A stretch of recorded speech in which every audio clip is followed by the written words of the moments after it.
Good afternoon. In the meantime, for the week of May 12th, which was last week, I'd like to talk about the concept of freedom. I will not be writing this column on July 4th, so as the memorial holiday approaches, I wanted to take this opportunity to talk about a very important part of our Christian lives and our lives as citizens of a democracy on this planet.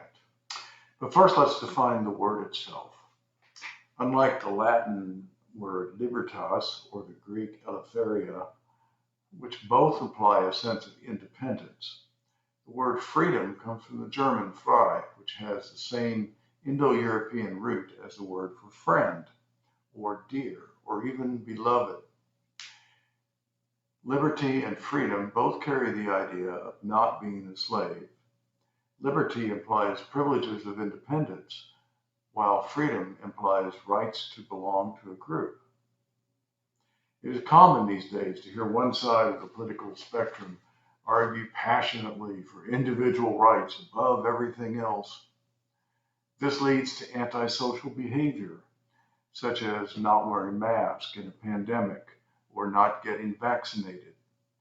The opposite side argues for the freedom to love others, to belong to a group, or at a more basic level, the freedom not to be oppressed as a group.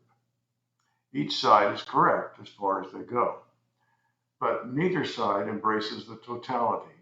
We need both liberty and freedom defined this way in order to be truly free.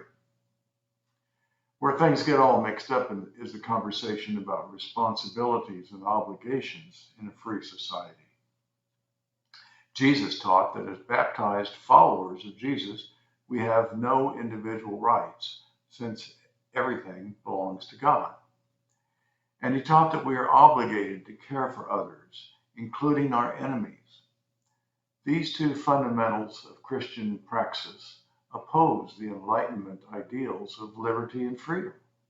Christians have no individual rights, and we have no freedom to love or associate with whomever we choose.